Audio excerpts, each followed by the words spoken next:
Welcome back to the channel everyone. I hope you guys you doing absolutely fine. Finally Oppo ने India में Oppo K1 smartphone officially launch कर दिया है, वो भी बहुत ही अच्छे प्राइस टैग के साथ 16,990 रुपीज़। अब इस फ़ोन का सीधा कंपटीशन होगा आने वाले Redmi Note 7 Pro के साथ। तो आज के इस वीडियो में हम कंपेयर करेंगे इन दोनों स्मार्टफोन को और जानेंगे आपके लिए कौन सा फ़ोन बेटर है। क्या आपको Oppo K1 के साथ जाना चाहिए या फिर Redmi Note 7 Pro का वेट करना चाहिए। तो वीडियो को एंड तक ज़रूर देखिए ताकि आपकी कंफ्यूजन दूर हो जाए और वीडियो को लाइक भी कर दीजिए। शुरुआत करते हैं लुक और डिज़ाइन के साथ। सबसे पहले हम बात कर लेते हैं Oppo K1 की। तो ये फ़ोन दिखने में काफ़ी अच्छा है, लेकिन इस फ़ोन की जो बिल्ड क्वालिटी है वो पॉलीकार्बोनिक की बनी हुई है। मतलब जो बैक साइड का पैनल है वो प्लास्टिक का बना हुआ है। बाकी फ़ोन लुक वाइज अट्रैक्टिव है क्योंकि ये फ़ोन ग्लोसी फिनिश के साथ आता है। अगर हम बात करें कनेक्टिविटी की तो ये फ़ोन माइक्रो USB पोर्ट के साथ देखने को मिलता है, जो आज की डेट में सही नहीं है, और साथ में 3.5mm ऑडियो जैक भी देखने को मिल जाता है। बात कर लेते हैं Redmi Note 7 Pro की। तो ये फ़ोन का लुक काफ़ी इंटरेस्टिंग है।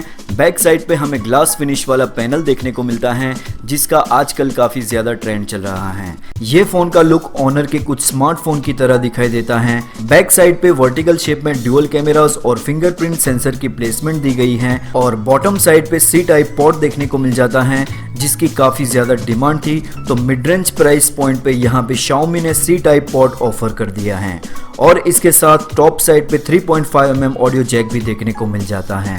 तो ये एक अच्छी बात है, यहाँ पे हमें 3.5mm ऑडियो जैक और C टाइप पोर्ट भी देखने को मिल जाता है।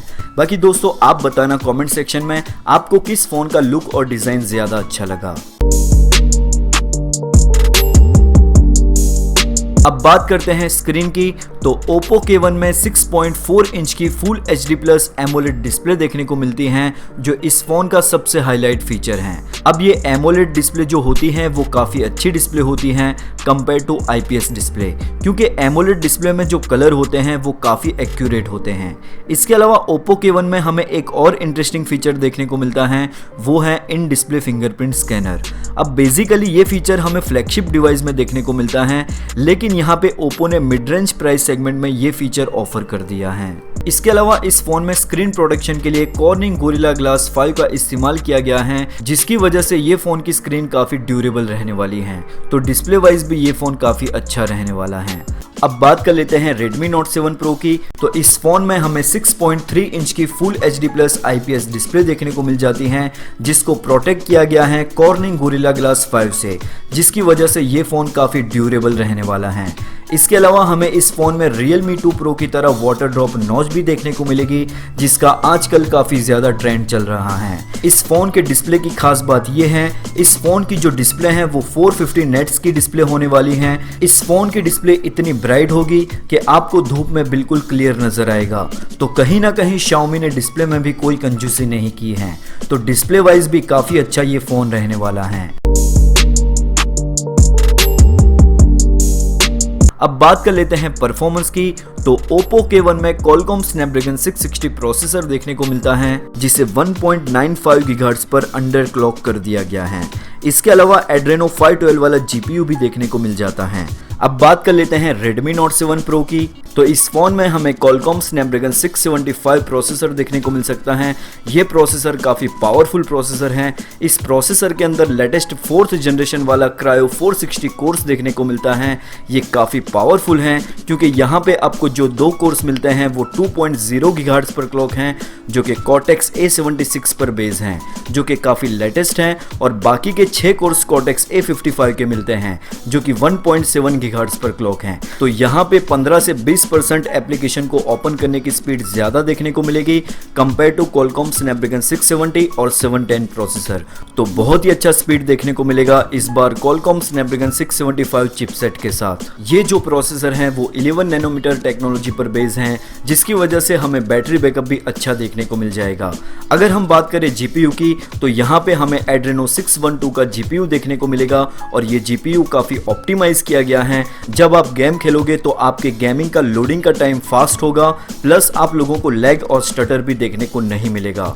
तो क्वालकॉम ने इस बार इस प्रोसेसर को स्पेशली गेमिंग के लिए काफ़ी अच्छा डिज़ाइन किया है। इसके अलावा AI डिपार्टमेंट में भी इस प्रोसेसर में काफ़ी ज़्यादा इंप्रूवमेंट किया गया है, तो परफॉर्मेंस वाइज इस प्रोसेसर से हमें कोई भी शिकायत नहीं होगी।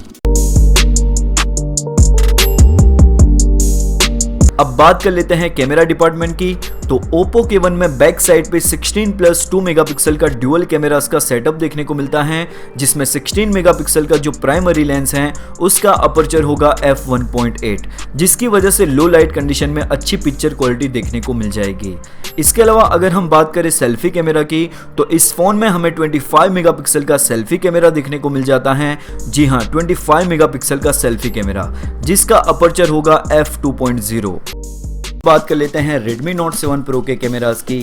तो इस फोन में हमें बैक साइड पे ड्यूअल कैमरास का सेटअप देखने को मिलेगा 48+5 मेगापिक्सल।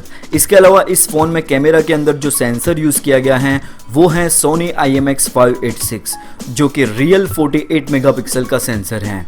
जी हाँ, ये सेंसर बहुत ही तगड़ा सेंसर है जो Xiaomi ने Redmi Note 7 Pro में यूज किया है। इसके अलावा अगर हम बात करें सेल्फी कैमरा की, तो यहाँ पे 20 या 24 मेगापिक्सल का सेल्फी कैमरा देखने को मिल सकता है, क्योंकि आजकल जो ट्रेंड चल रहा है वो सेल्फी कैमरा का ज्यादा है। अगर हम बात करें बैटरी कैपेसिटी की, तो Oppo K1 में 3600 mAh की बैटरी देखने को मिल जाती है, लेकिन सैडली हमें इस फोन में फास्ट चार्जिंग का सपोर्ट देखने को नहीं मिलता, तो ये एक नेगेटिव पॉइंट है इस फोन के लिए। जहां दूसरी ओर Redmi Note 7 Pro में 4000 mAh की बड़ी बैटरी देखने को मिल जाती है, और साथ में हमें क्विक चार्ज 4.0 का भी सपोर्ट देखने को मिलेगा, जिसकी वजह से हम फोन को कम टाइम में फास्ट चार्ज कर पाएंगे। और इस फोन का जो बैटरी बैकअप है वो भी हमें ज्यादा देखने को मिलेगा, क्योंकि इस फोन का जो प्रोसेसर है वो 11 नैनोमीटर आर्किटेक्चर पर बेस है, जिसकी वजह से हमें काफी अच्छा बैटरी बैकअप देखने को मिल जाएगा।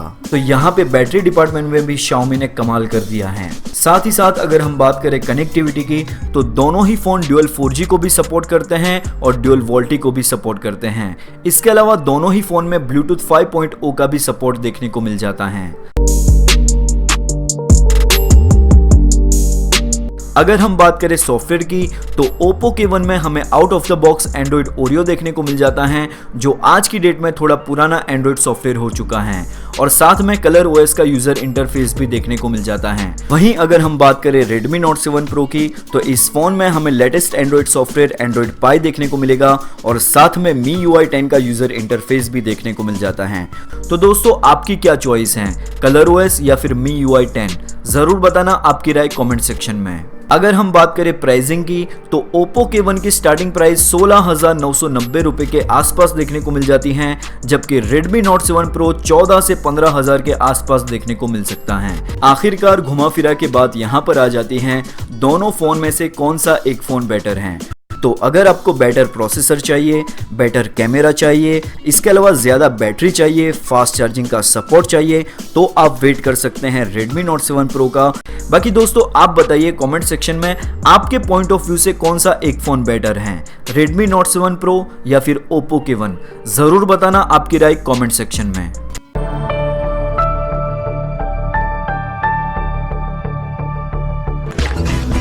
उम्मीद है आपको इस वीडियो से कुछ हेल्प मिली होगी। अगर आपको वीडियो अच्छा लगा है तो वीडियो को लाइक कीजिए, शेयर कीजिए दोस्तों के साथ, सब्सक्राइब कीजिए चैनल को, साथ में प्रेस कीजिए बेल आइकॉन को, ताकि आपकी कोई भी वीडियो मिस ना हो। Thanks for watching. मिलते हैं एक नए इंटरेस्टिंग वीडियो में, तब तक के लिए ख्याल रखिए अपना और अपने चाहने वालों का।